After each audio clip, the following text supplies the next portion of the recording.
Maddie's back, everybody. So yes, I took a little bit of time off, mostly because I was not feeling well and the timing was just really bad to make videos.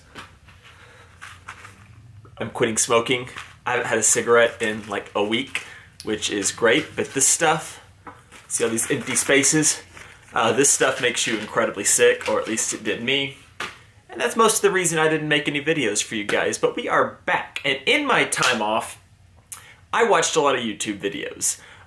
You guys ever done that, like where you start off watching like funny videos of cats, and then like 2 hours later you're watching Elon Musk like launches Tesla into space? I don't know how YouTube, like you start, anyways, I watched some YouTube videos.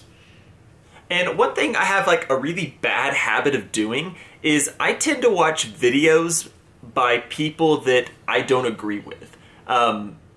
Yes, it makes me angry, and yes, like, it's frustrating, I suppose, but I don't know, something about it, like, does that ever happen to you? Let me know, but I watch videos of people I don't agree with. And so I watched a lot of trans videos and people talking about trans issues and things like that.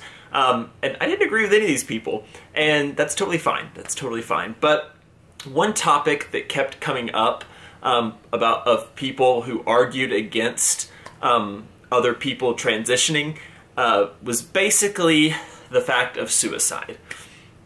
As you guys may or may not know, something like 41% of trans people will attempt suicide at some point in their lives, which is massive. You know, that's like 10 times the normal population, so it's a huge problem.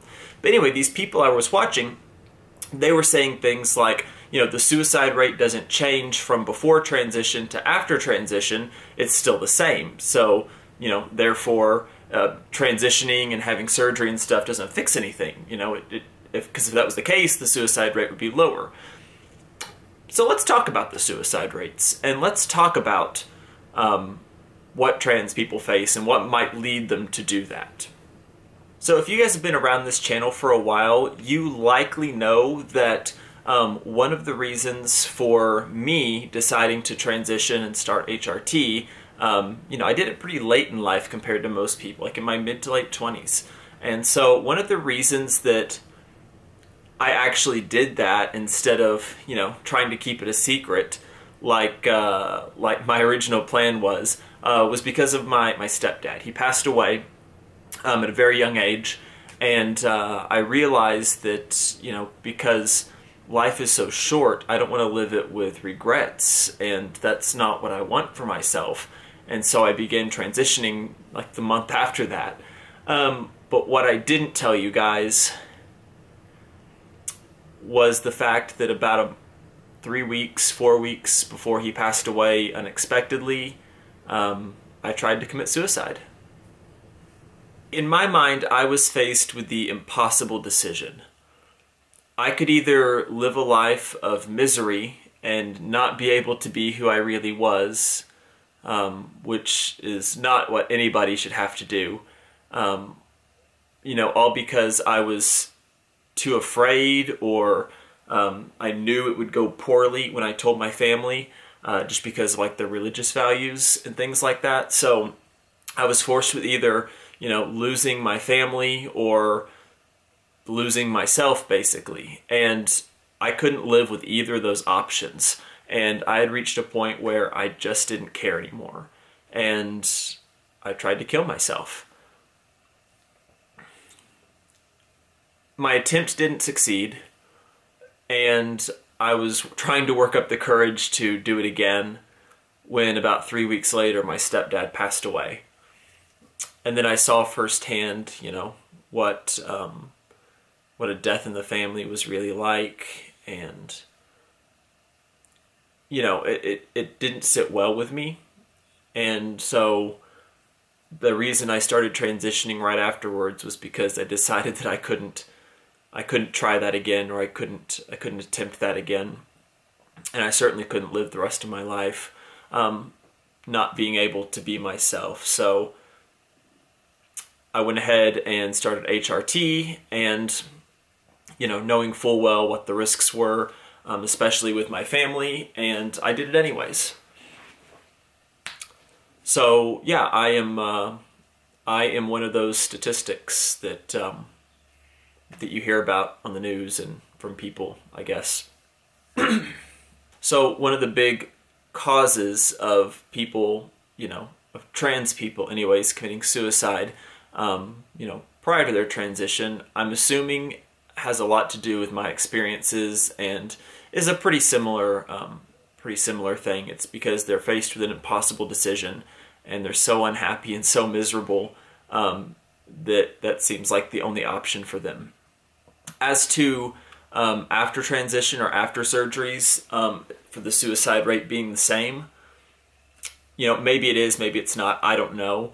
But assuming that it is, I think most of that is not because that someone is trans and that they're still unhappy with themselves, because that's certainly not the case for me. I'm the happiest I've ever been with myself, and I love where I'm at in life right now.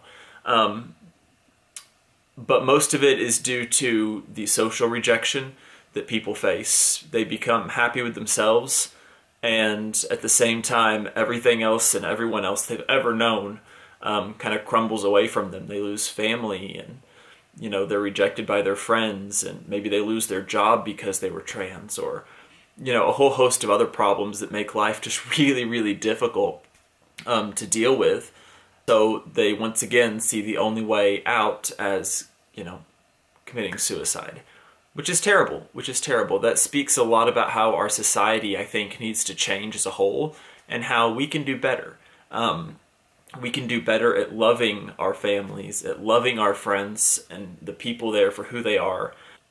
Because certainly all of the, all the big news stories that I see that are related to trans people and that they killed themselves, there's been a few high-profile ones that got media attention.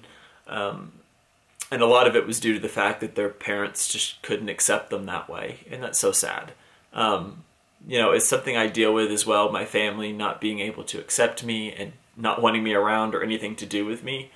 But at the same time, I knew that going into this, so it's not like I was caught off guard or surprised. I was like 99% sure that was going to happen to me. But I did it anyways, because at the end of the day, that's what's best for me. And I think we all need to do what's best for us in the long run, whether that's transitioning or not. That's up to you guys to decide, because honestly, coming out and that whole process was like the best and like the worst experience of my entire life. And if you guys want to see more about my coming out story, maybe you're new here, check out some of these videos. Not sure which side they'll be on, and you guys can see more about my coming out story. Anyways, you guys, I love you all. Make sure you press that subscribe button, and until next time, be kind and make good choices.